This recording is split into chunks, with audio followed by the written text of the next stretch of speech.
Your Excellency, thank you very much for talking to the BBC. First of all, how are things going with you with the campaigning? Things are going very well. I'm very, very confident and that this election, free and fair, I'm the front runner. And that is why I'm getting many arrows.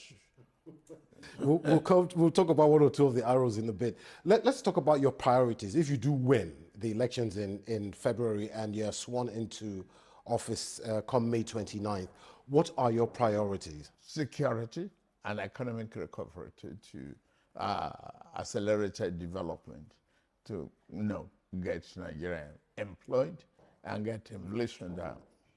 Monetary policy needs to be changed. Subsidy needs to be decided upon and removed. Security is a big problem for many Nigerians. And I remember in this very room in 2015, I asked President Muhammad Buhari when he was campaigning about that issue. And he said, well, we know what we're going to do. We know what we're going to do. The problem still persists. What are you going to do specifically? It actually reduced. I would defend him for that. Then 17 local governments and about 4 states where we have flags of foreign jihadists in Nigeria. That is no more. That is long gone. To start a chaos is easy. To bring normalcy and redecorate is more difficult. Here we are. Buhari has degraded, but not completely eliminated ISWAT.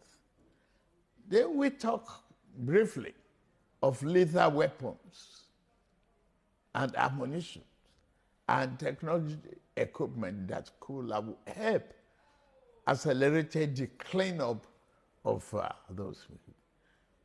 The West is yet to feel comfortable enough with the Buhari administration to sell us the arms. Do you think that will change? That might change with you, or will that change with you?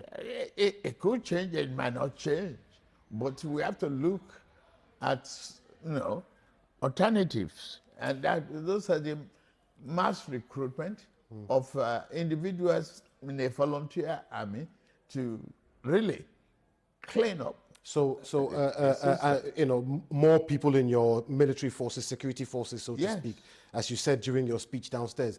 Now, I just want to move away from that because I realize we don't have much time. There's also the issue of, Nigerians have lived under this Buhari administration for 8 years now, almost 8 years. Some would say this 8 years has come with a lot of pain and a lot of suffering. You are coming from the same perspective as President Muhammad Buhari, and you're members of the same political party. You helped bring him in to office nearly 8 years ago. What are you going to do different? Why should Nigerians be voting for you? Because I'm different. I am Bola Ahmed Tinubu. I have governed Lagos. I've built a model state that could be a country on its own. I've led an administration that is so prudent. From 600 million internally generated revenue to 5 billion a month. That's a record. Nobody else can brag about that. I've treated and tamed the Atlantic Ocean surge in Nigeria that will have perished many people in Lagos. The infrastructural renewal of Lagos is excellent. I've continuity in Lagos.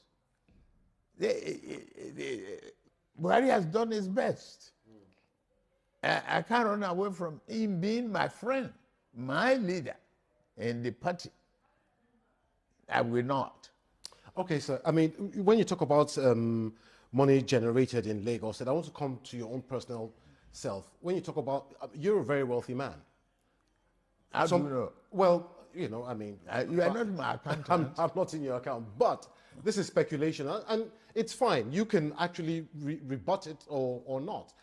When I look at some publications and they say they're worth 4 billion, some is even more than that, but you refuse to explain where your wealth comes from. I know where you live in Lagos. It's a massive, sprawling mansion that takes up nearly a quarter of a street in a very expensive suburb. Why do you refuse? I mean, don't Nigerians have the right to know where the wealth of their next leader comes from? Because they got to know how to analyze and how to ask questions, not in the accusatory format.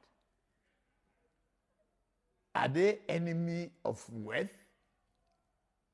If they are not enemy of wealth, investment do yield. I have an example of a Warren Buffett, one of the richest men in the country, in America and in the world. He started from stock buying and brokerages. I inherited great real estate. I turned the values around. I'm not denying my wealth. I've not been, I was the most investigated, the most accused governor in the opposition up to, from for 8 years and up to 2007. And since I left the office, I'm still there. I've not taken any government appointment, no government contract. Yes, but some say the legacy you left in Lagos State was that, you were getting a share of the revenue that Lagos State was generating. Hey, excuse me, share what? Have they proven it? The World Bank has, IMF has investigated the record in Lagos. What's wrong with them? And I want to move away from that. It's envy. I think you've kind of explained that, and we don't have much time. If you were not running for president, sir, you have two main opposition candidates, Abubakar Atiku and Peter Obi, who people are saying, he's the young upstart, and I mean that in a very positive way. Young where? Young upstart. Have they been governor of Anambra 8 years? Anyway, Your Excellency, if you weren't running for president, which of your two major opponents would you be voting for? None. Why not? Because they are not as competent as any other person out there. They have no track record. None of them is qualified except me.